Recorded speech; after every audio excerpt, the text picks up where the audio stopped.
no shortcut.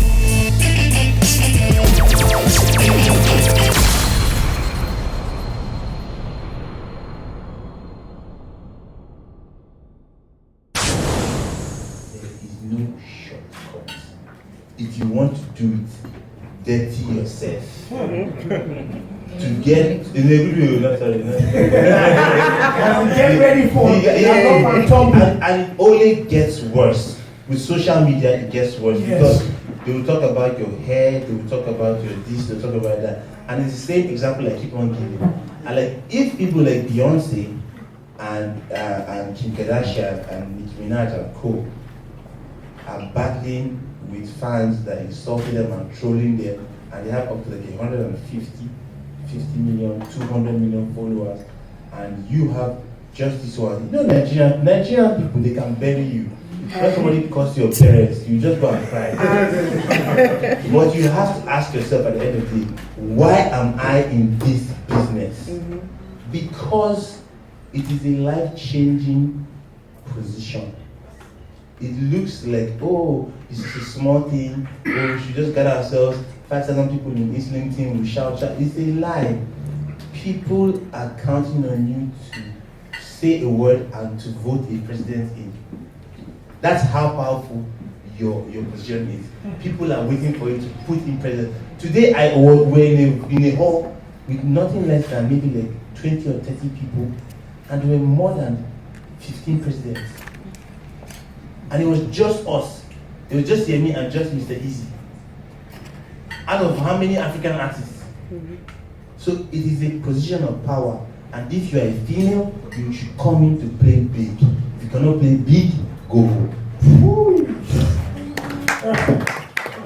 Even as a male, I'm starting to quake in my boots with that type of anybody wants to ask a question? Music lovely. Oh, thank you. You as well. Lovely music and everything. Thank you. So you have a great fashion style, and it's not hard to see. You have different hairstyles, just completely unique. And apart from the music, which is obviously amazing, do you feel like you have a bright future in the fashion industry as well? Because you have, as you say, you style yourself. Do you think you can do more collaborations with like fashion weeks or even hair brands to push that agenda even more because you have your own unique style? Well, sincerely, this is something I've thought of. Thank you for the compliments.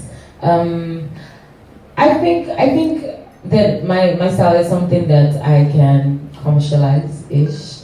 You know, it will be for the people who like it, like my style. You know? But the things that I have thought about this, the hairline, the clothing line, and all that. But you know, because my music is taking so much of my time, I will need people on ground that totally understand the standards and everything that we need to live up to, even while I'm not there. So that team is what I'm still searching for. So till I get there, just bear with me. Absolutely, and I think I'll be taking one last one. Hi, Yemi. Hello. I remember seeing you perform in 2015, I think, Dance a Freak, and I thought that was amazing. I think that's the first time I saw you perform. And then your album release in 2016, the year after. And a common trend that I've noticed is that you like to perform, like you said, with the live band. There's always an element of Africa very much involved in your performances, and trying to showcase that. And this forthcoming performance on the 20th, I heard that there's going to be a live band in a different way that we haven't seen before. But how do you pick these people, and what's the process of bringing them together and having them understand your vision? Because it's one thing to think about how you want it and then have someone else translate it in life form. What's the process for that? I like to work with dreamers. Thank you so much. It's fun to know that you have like a track record of my performances and stuff. Makes me feel closer to you. My team, my band, after a while they become family because we see each other a lot. We spend a lot of time together, and the time we spend together is time we spend trying to make our next performance better than the last. I hate to repeat a set. I hate to come to rehearsals and feel like, okay, I have this on the lock. No. I hate to come to rehearsals and see my band member feel like, oh, I'm going to breeze through this. Breeze through what? My rehearsal? No. We're going to go to school. My band members come to rehearsals with books. Like when the book is done, they get a new book. my dancers too need to come with jotters because I switch things around. So I'm going to be like, remember the one we did in that country? And if you don't, I won't beat you, but you will not like yourself that day. So I think God has found a way to keep linking me up with people who are like-minded, with dreamers, people who have a purpose in life that kind of like meets mine.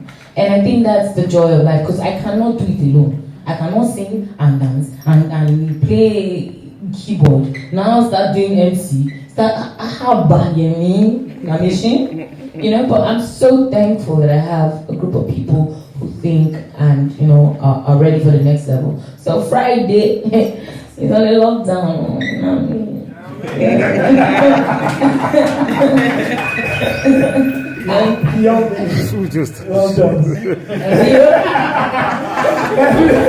Anyway, again, thank you very much for that. That will be the last question, because as she said, unfortunately for Yemi, we're working her extremely hard, because one, she's one of the few artists that has, I was speaking to A4 about this a couple of moments ago, that actually has a genuine relationship with media platforms beyond the music. Yeah.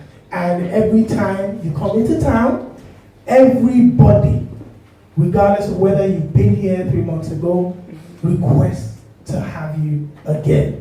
That is a pleasure to work with, because it makes our job easy.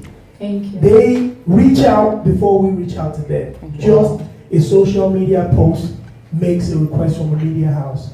And I don't care what any publicist, media relations officer, or PR person would say, those are the best clients to have, because you're not chasing and begging anybody. So we know it's been a long day, but you still have some work to do. I'm sorry about that. But again, it's about Friday the 20th of April. Yemi Alade live at the O2 Islington, put together by Smade Events and Efizi Music Group, supported by Arak, Olu Foods, Mafrika, and all the media platforms. Everybody in this room, ladies and gentlemen, please give a round of applause to yourselves for continuously supporting us. We appreciate you guys.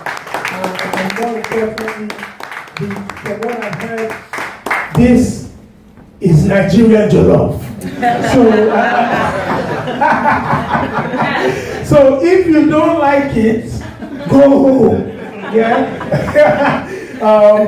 Well, definitely by Africa, please enjoy the compliments that we provided, which is jollof rice, and over to DJ Young with you. Can I say something before you? Yes.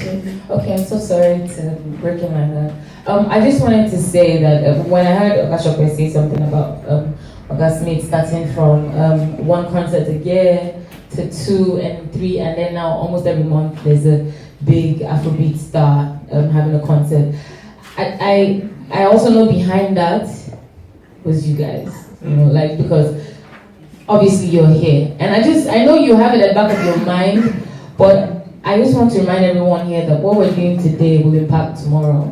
We're all creating history. We're all trying to make better of what we have now. And I just want to say that we actually appreciate you, the time and everything, because like he said, very soon we'll be running shows as big as Coachella, and it will be great to know that we here are part of the reasons why this is happening, So I just want to say another thank you, not just for myself, but for the artists you've been here for, and artists you still be here for. So God bless you, and may God bring you safely to the event, take you back home safely as well. And the after party. You know what I mean? And all of that. Just come with flat shoes, because be sharp. And before she leaves, you can just, Michael Tubes will be taking pictures. You can just grab a couple pictures with your melody again. Thank you very much for coming through. We appreciate you guys so much. Thank you. You can always catch up with Factory 78 News on notjustok.com and factory78.com.